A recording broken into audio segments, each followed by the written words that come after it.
Reject Nation, I am very excited. You know why? Why? Oh, this is Eric Estrada, by the way. Cheers. Eric's joining me today to talk about some video games, and I'm excited because this is one of the ones I have actually played. It's a big day. Going out strong. We started with Devil May Cry, and we're going out strong with Resident Evil 2, the remake trailer, which actually Resident Evil, the remake for GameCube, which I liked GameCube, nobody else. I miss GameCube, man. There's games on there that I still want to go back and get. Yeah, man, Luigi's Mansion. Luigi's Mansion, yeah. Is an underrated. I wish there was a part 2. Nightfall? Was it 007 Nightfall? That was the shit. And they remade, like, not only did they remake Resident Evil and then do Resident Evil 0, but they also remade the first Metal Gear Solid. Yeah, that's right, Twin Snakes. Yeah, which is a badass game, too. Yeah. So, you know, hey, my GameCube is right over there. Let's get into it. After this video. There you go. Once I figure out where the jacks in the TV are. It's bolted to the wall. There's not much mobility. But yeah, we're going to check out the trailer for Resident Evil 2 Remade. I am super excited. I don't need to expound on that anymore. You ready? Into it, yeah. Let's hop to it. Here we go. All right.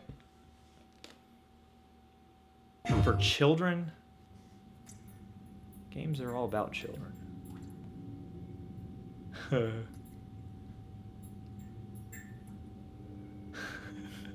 Hey, ketchup. Yeah, it's very nice detail for the ketchup.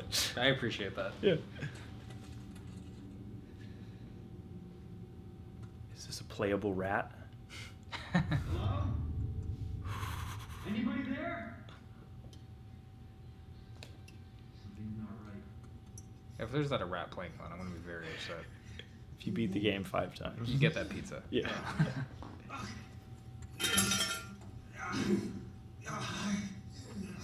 Hey, relax. Everything okay? You can't be here.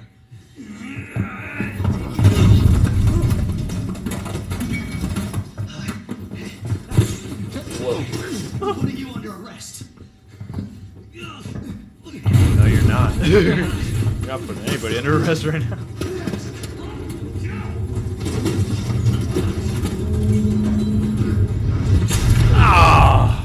Goodbye. Stay back, sir. I've got this. Game over. Sir, you need help? What are you doing? Get off. No.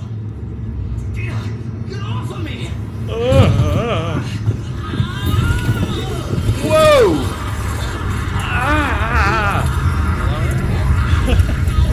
Some nice threads going on there. Yeah, man. Nernies. Whoa!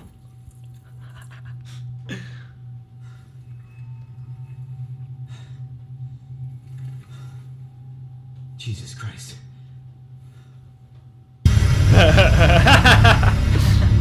Money's in my account. Always a pleasure. Attention, all citizens. Due to the citywide outbreak. And don't make my mistake. If you see one of those things, uniform or not, you do not hesitate. Whatever it takes to save this city. Surprised you made it this far. Need info on my extraction. Raccoon baby. Survival's your responsibility. God damn it.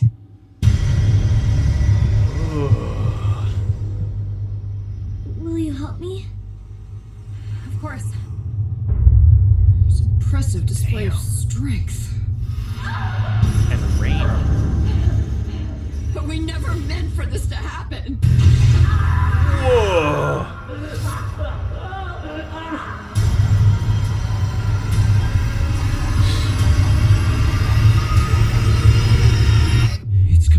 It's coming back. Oh, yeah.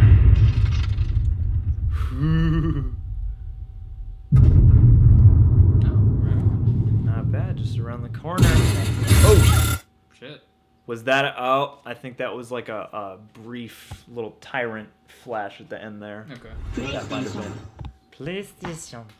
Well, I'm sold on that.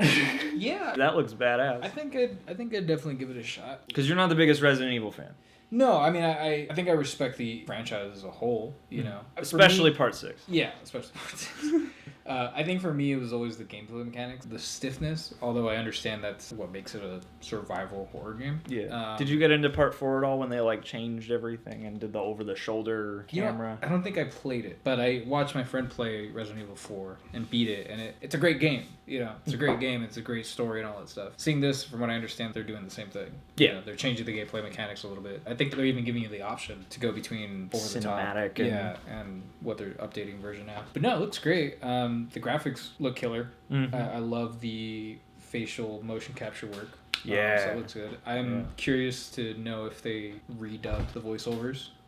Or if they just use the original audio. At least with that one little moment between him and the other cop where he's like, "You don't hesitate." Yeah, like that was really good. That sounded pretty new. That was sounded really pretty good. fresh. Yeah. Yeah. And again, just leading with that movie vibe. I don't know if that's going to figure into the game at all. I mean, that might just be like a cutscene or something. But I did like the rat POV. Yeah. And taking that because the outbreak comes from the Umbrella Corp or whatever. But rats always have that communicable disease kind of scourge, and to start the trailer from that perspective, I thought was pretty cool. Yeah, definitely. Again, I really loved when they rebooted the first one back on GameCube, and this looks like an even crazier version of that. Yeah, I'm sure they're going to be adding some great gameplay mechanics to it. Yeah, and hey, they cropped that bob on Leon Kennedy. That they did. His hair always changes a little bit. Kind of looks like Ben Barnes. And now I'm wondering, just, are they going to show like an origin story of where he got his fuzzy bomber jacket? Because he's in the police get-up right now. Yeah. So that's what prequels are for, right? There you Or go. Reboots are for. Finding out where you get fuzzy bomber jackets. This is super cinematic. Again, games are very much like movies, but Resident Evil always had a cinematic quality to it. It's got a strong narrative. In the foreground. Coming back to part 2, because part 2 is a pretty big game in its own right when it first dropped. Right. So yeah, it makes sense. I wonder if they're gonna at least do like a 1, 2, 3 sort of thing and remake Nemesis after this. Yeah, I definitely wouldn't rule it out. Why not? These are definitely beloved franchises. I'm still waiting for a Metal Gear Solid 1 or Metal Gear Solid 3 remake. Yeah. That would be the dream. So, it's cool to see these, because these are obviously titles that we love. And it's cool to be able to relive that, special moment all over again on an updated platform. This is the one place where remakes are actually alright. Yeah. Where you don't have to worry that much. Video game remakes are fine in the book. There are a lot of movies where you're like, I don't know if the extra tech really helped. Video games, you're like, no, it did. Yeah, it makes the world of difference. They've gotten really good at water, I've noticed, across all these games. Like water, yeah, water's rain. like the most important thing now. Really.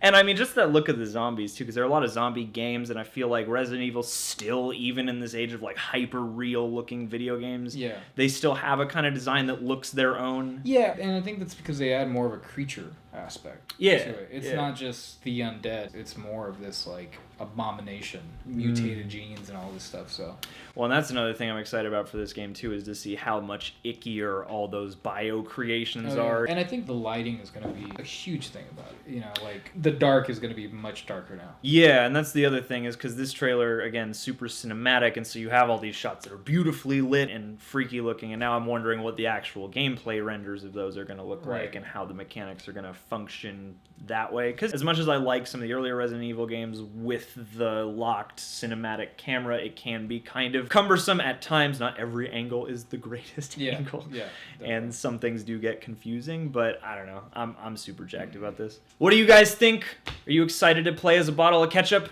Hit us up in the comments below. You like zombies? I like zombies, yeah. You like the undead? Well, like we're gonna watch some undead right now. All right. You're not the biggest survival horror fan. Not quite, but I do have a couple of games that I really enjoy. Dead Island was good. I love Dead Island. Oh, was it? Yeah. I played a demo of that, and I had fun. That one I played with my friends, which was very enjoyable. Okay. And it was really hard. It was definitely a hard game, which was refreshing. Well, I've played a little bit of Dying Light Part 1, and that was a scary experience because my friend had a projector and it was really big. That'll add to it. That's the way to play that game. Yeah. But this is Dying Light 2. I don't know anything about this release except that I'm sure there will be more zombies, so all right. Let's hop to it.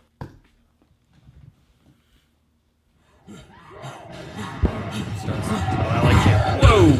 Ah!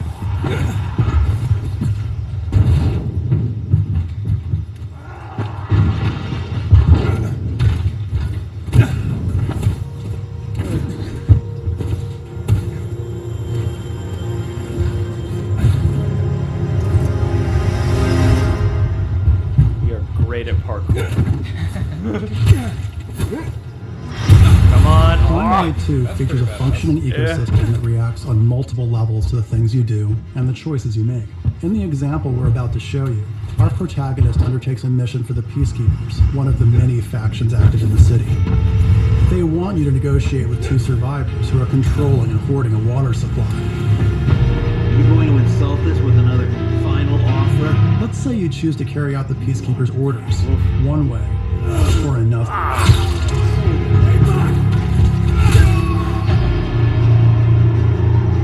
After this, you'll start seeing a significant change in the city, as access to the water supplies allowed the Peacekeepers to bring stability and develop the area. There's even running water for the people at street level, and that raises their morale and allows you to replenish your energy on the go. But there's a cost to this. The PKs have a rigid approach to law and order. So while the streets may be safer, it's only safe for those who side with them. So if you get on their bad side. Now let's return to that moment of choice.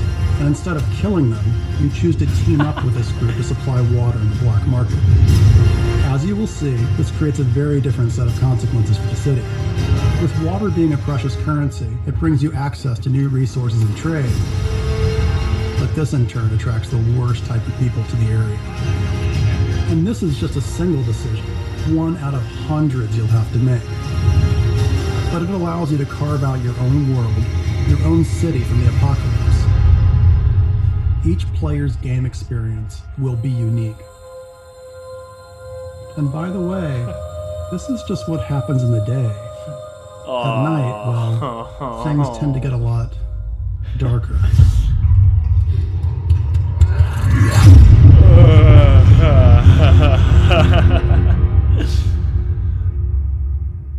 Woo! Nice. I played Resident Evil 7 in VR. Ooh. And that was won't do that. Yeah. Yeah, that's not my tea. And that last moment there reminded me a lot of that experience. And I'm glad that this was not in VR just now. Well, I can tell you that I'm 100% sold. Oh, yeah, dude. Yeah. Oh, and Techland. I think Techland was the same people that did Dead Island. So there you go. No wonder I like it. Perfect. I chose this specifically because I knew that. I was like, Techland, of course. Techland. I knew it. My second favorite game developer. I love the choice options, you know? Yeah. It definitely adds extra dynamic to a game, of course. I think that's one of my favorite parts of the way games have grown over the years. Absolutely. When like all your choices change. It adds replay value to the game, which is so important. You know, there's nothing I loathe more than buying a great game, but once I finish it, I'm like, all right, I'm going to trade it in. You don't want to beat it 5 more times flawlessly so you can wear a tuxedo at the end instead? Yeah, all gold. Yeah. No, it looks great. It looks like it takes place in some European country. Yeah, go ahead and say London, maybe, or something, or some sort of English. So that's cool because it gives you an extra level of environmental dynamics. You know, you get new architecture to explore. That one giant panorama shot where you're like up over the city is breathtaking. And I really love that whole jumping into an ad and sliding down with the knife. I mean that's it makes the environment more alive. Yeah, exactly. It makes it really feel like a real place. And the stop sign, the no parking sign, the weapon. Like everything's very makeshift, and it seems like civilization's starting to try to rebuild itself. It looks like this game takes place a little bit further in the future from the first events. Out of all the trailers I've seen so far this E3, that was one of the coolest hooks for me. Is like you start out with a couple violent zombie images, but then most of the focus of this is how you're going to interact with the humans now. And I love the dialogue options. That's always a sell point for me in any game, really. Choice. A dynamic and fluid story. You get to create it. Yeah. So that's really great. If anything, this makes me want to go buy the complete edition of the first one, Yeah. So I think I'm definitely going to burn through that and pick this one up as soon as that's ready. Just jump right into the next. It. Yeah. That's cool. I'm super stoked for that. I got to buy one of these future consoles now. And I think this is the game that may have just sold me on doing that. Yeah, that's fair. Yeah, this looks badass. Well, what do you guys think? Are you excited to relive The Walking Dead? Because that's the other thing is I also thought about that too. I was like, oh, we're gonna spend a lot of time trying to make this human thing work, and then zombies, which is not just The Walking Dead, but it's just the easiest touchstone right now. Yeah. Anyway, What did you guys think of this trailer? Are you excited to live in the apocalypse and slide down billboards? Let us know in the comments below. And as always, you can subscribe to The Real Rejects. Click that notification bell to get updated every time a review or a video is out. Maybe, I don't know, or just check back on the page. That's the easiest way. Come hit us up on Patreon. Thank you, Eric, for joining me. Anytime. Give Eric some love in the comments. He's not going to look at them. We told him you don't want to do that to yourself. Yeah, I got it. I'll send you the good ones. All right. All right. Peace, people.